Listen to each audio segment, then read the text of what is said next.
चैत्र नवरात्रि की आप सभी को हार्दिक शुभकामनाएं। आज हम इस वीडियो में दुर्गा सप्तशती के पहले अध्याय को हिंदी में सुनेंगे। अगर आप इस वीडियो को देख रहे हैं तो इसे पूरा अंत तक सुने और देवी की कृपा को प्राप्त करें। तो चलिए इस पाठ को आरंभ करते हैं। मार्कंडेय जी बोले, सूर्य के पुत्र सांवर्णी जो 8वें मनु कहे जाते हैं, उनकी उत्पत्ति की कथा विस्तार पूर्वक कहता हूँ, सुनो। सूर्य कुमार महाभाग सांवर्णी भगवती महामाया के अनुग्रह से जिस प्रकार मनवंतर के स्वामी हुए वही प्रसंग सुनाता हूँ। पूर्व काल की बात है। स्वारोच इस मनवंतर में सूरत नाम के एक राजा थे जो चैत्र वंश में उत्पन्न हुए थे। उनका समस्त भूमंडल पर अधिकार था। वे प्रजा का अपने ओरस पुत्रों की भांति धर्म पूर्वक पालन करते थे। तो भी उस समय कोला विध्वंसी नाम के क्षत्रिय उनके शत्रु हो गए। राजा सूरत की दंड नीति बड़ी प्रबल थी। उनका शत्रुओं के साथ संग्राम हुआ। यद्यपि कोला विध्वंसी संख्या में कम थे, तो भी राजा सूरत युद्ध में उनसे परास्त हो गए। तब वे युद्ध भूमि से अपने नगर को लौट आए, केवल अपने देश के राजा होकर रहने लगे। समूची पृथ्वी से अब उनका अधिकार जाता रहा, किंतु वहां भी उन प्रबल शत्रुओं ने उस समय महाभाग राजा सूरत पर आक्रमण कर दिया। राजा का बल क्षीण हो चला, इसीलिए उनके दुष्ट, बलवान एवं दुरात्मा मंत्रियों ने वहां उनकी राजधानी में भी राजकीय सेना और खजाने को हथिया लिया। सूरत का प्रभुत्व नष्ट हो चुका था, इसीलिए वे शिकार खेलने के बहाने घोड़े पर सवार हो वहां से अकेले ही घने जंगल में चले गए। वहां उन्होंने विप्रवर मेधा मुनि का आश्रम देखा, जहां कितने ही हिंसक जीव परम शांत भाव से रहते थे। मुनि के बहुत से शिष्य उस वन की शोभा बढ़ा रहे थे। वहां जाने पर मुनि ने उनका सत्कार किया और वे मुनि श्रेष्ठ के आश्रम पर इधर उधर विचरते हुए काल तक रहे। फिर ममता से आकृष्ट चित्त होकर वहां से इस प्रकार चिंता करने लगे कि पूर्व काल में मेरे पूर्वजों ने जिसका पालन किया था, वही नगर आज मुझसे रहित है। पता नहीं मेरे दुराचारी भृत्यगण उसकी धर्म पूर्वक रक्षा करते हैं या नहीं। जो सदा मद की वर्षा करने वाला और सूरवीर था, वह मेरा प्रधान हाथी अब शत्रुओं के अधीन हो जाने के कारण किन भोगों को भोगता होगा। जो लोग मेरी कृपा, धन और भोजन पाने से सदा मेरे पीछे पीछे चलते थे, वे निश्चय ही अब दूसरे राजाओं का अनुसरण करते होंगे। उन अपव्ययी लोगों के द्वारा सदा खर्च होते रहने के कारण अत्यंत कष्ट से जमा हुआ मेरा वह खजाना खाली हो जाएगा। ये तथा और भी कई बातें राजा सूरत निरंतर सोचते रहते थे।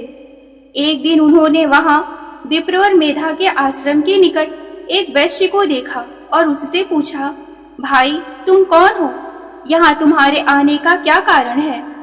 तुम क्यों शोकग्रस्त और अनमने से दिखाई देते हो? राजा सूरत का यह प्रेम पूर्वक कहा हुआ वचन सुनकर वैश्य ने विनती भाव से उन्हें प्रणाम करके कहा। वैश्य बोला, राजन, मैं धनियों के कुल में उत्पन्न एक वैश्य हूँ। मेरा नाम समाधि है। मेरे दुष्ट स्त्री पुत्रों ने धन के लोभ से मुझे घर से बाहर निकाल दिया है। मैं इस समय धन, स्त्री और पुत्रों से वंचित हूँ। मेरे विश्वसनीय बंधुओं ने मेरा ही धन लेकर मुझे दूर कर दिया है, इसीलिए दुखी होकर वन में चला आया हूँ। यहाँ रहकर मैं इस बात को नहीं जानता कि मेरे पुत्रों की, स्त्री की और स्वजनों की कुशल है या नहीं। इस समय घर में वे कुशल से रहते हैं अथवा कोई कष्ट है। वे मेरे पुत्र कैसे हैं? क्या वे सदाचारी हैं अथवा दुराचारी हो गए हैं? राजा ने पूछा, जिन लोभी स्त्री पुत्र आदि ने धन के कारण तुम्हें घर से निकाल दिया, उनके प्रति तुम्हारे चित्त में इतना स्नेह का बंधन क्यों है? वैश्य बोला, आप मेरे विषय में जैसी बात कहते हैं वह सब ठीक है, किंतु क्या करूं, मेरा मन निष्ठुरता नहीं धारण करता। जिन्होंने धन के लोभ में पड़कर पिता के प्रति स्नेह, पति के प्रति प्रेम तथा आत्मजनी के प्रति अनुराग को तिलांजलि दे मुझे घर से निकाल दिया है, उन्हीं के प्रति मेरा हृदय में इतना स्नेह है। उनके लिए मैं लंबी सांसें ले रहा हूँ और मेरा हृदय अत्यंत दुखित हो रहा है। उन लोगों में प्रेम का सर्वथा अभाव है। तो भी उनके प्रति मेरा मन निष्ठुर नहीं हो पाता।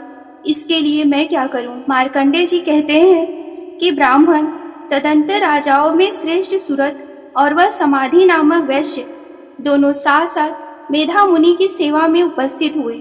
उनके साथ यथा योग्य न्यायाकुल विनयपूर्वक बर्ताव करके बैठे।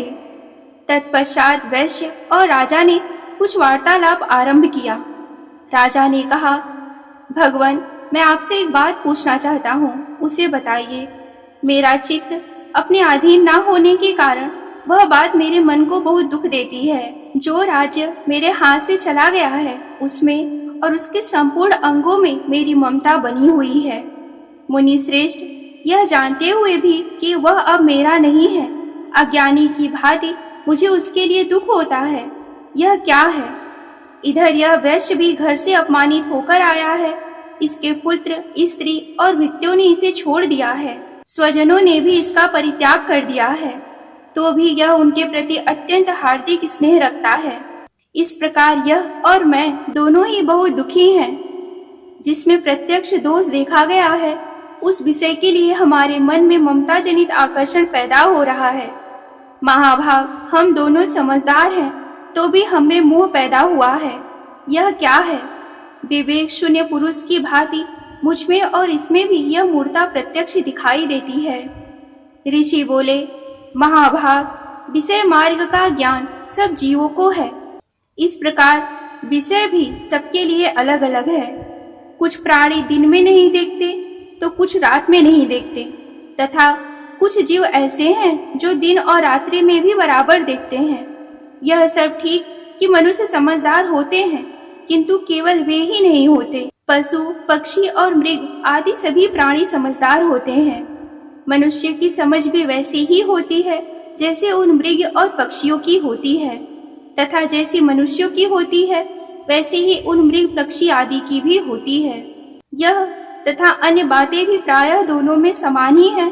समझ होने पर भी इन पक्षियों को तो देखो, ये स्वयं भूख से पीड़ित होते हुए भी मोहवश बच्चों की चोंच में कितने चाव से अन्न के दाने डाल रहे हैं। नरश्रेष्ठ, क्या तुम नहीं देखते कि ये मनुष्य समझदार होते हुए भी लोभवश अपने किए हुए उपकार का बदला पाने के लिए पुत्रों की अभिलाषा करते हैं? यद्यपि उन सब में समझ की कमी नहीं है, तथापि वे संसार की स्थिति बनाए रखने वाले भगवती महामाया के प्रभाव द्वारा ममता में भंवर से युक्त मोह के गहरे गर्त में गिराए गए हैं। इसीलिए इसमें आश्चर्य नहीं करना चाहिए।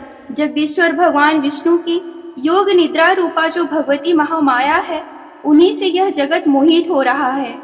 वे भगवती महामाया देवी ज्ञानियों की भी चित्त को बलपूर्वक खींचकर मोह में डाल देती हैं। वे ही संपूर्ण चराचर जगत की सृष्टि करती हैं, तथा वे ही प्रसन्न होने पर मनुष्यों को मुक्ति के लिए वरदान भी देती हैं। वे ही पराविद्या, संसार बंधन और मोक्ष की हेतु भूता सनातनी देवी तथा संपूर्ण ईश्वरों की भी अधीश्वरी हैं। राजा ने पूछा, भगवान, जिन्हें आप महामाया कहते हैं, वे देवी कौन हैं?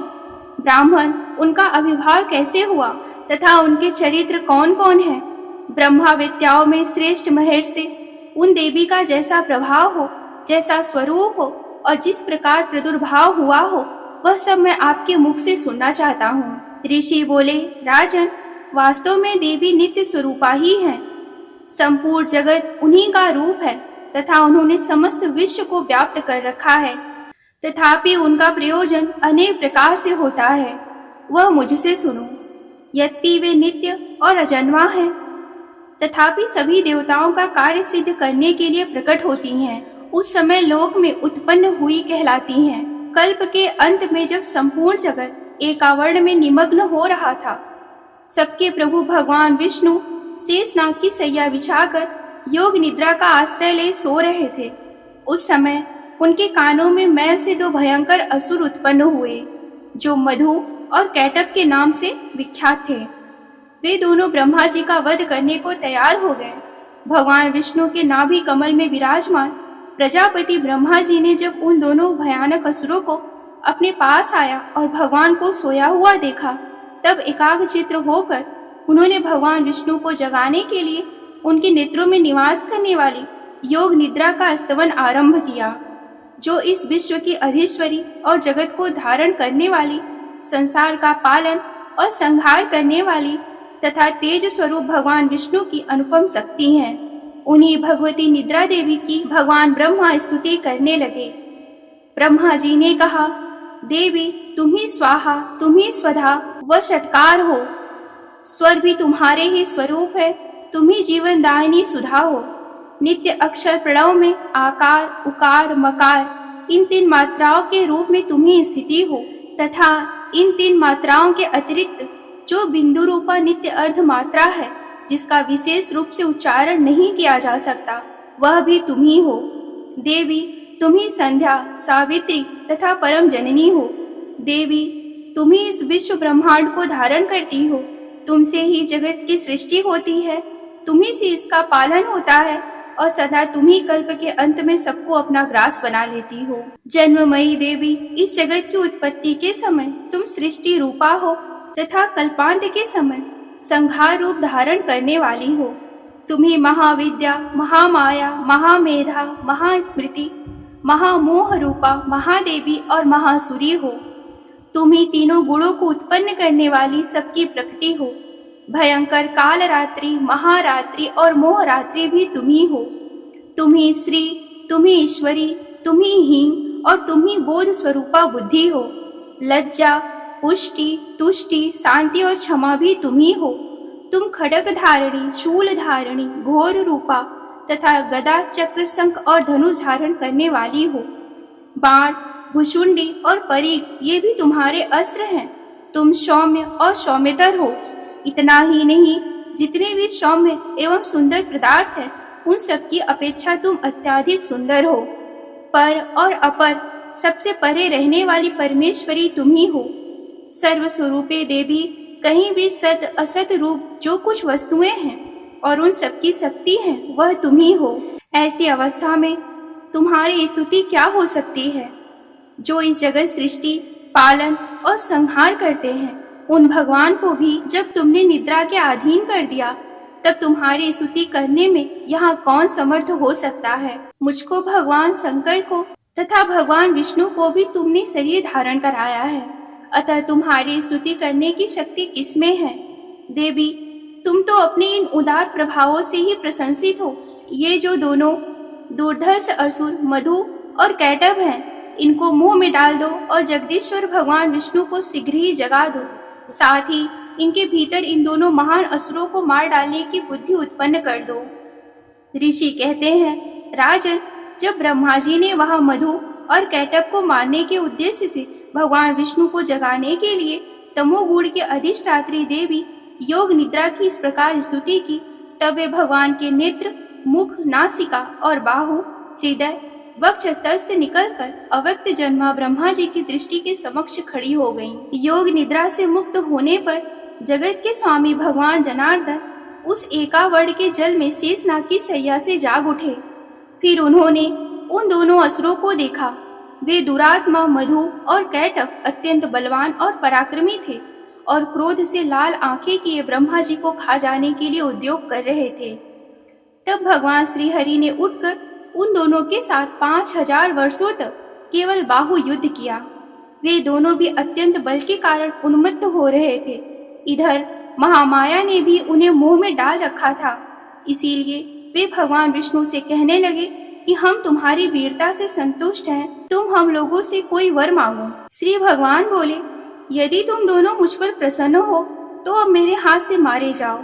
बस इतना सा ही मैंने वर मांगा है, यहाँ दूसरे किसी वर से क्या लेना है।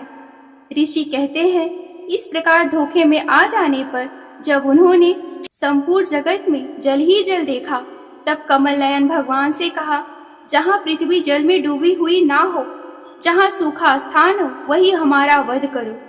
ऋषि कहते हैं, तब तथास्तु कहकर शंख, चक्र और गदा धारण करने वाले भगवान ने उन दोनों के मस्तक अपनी जांघ पर रखकर चक्र से काट डाले। इस प्रकार ये देवी महामाया ब्रह्मा जी की स्तुति करने पर स्वयं प्रकट हुई थी।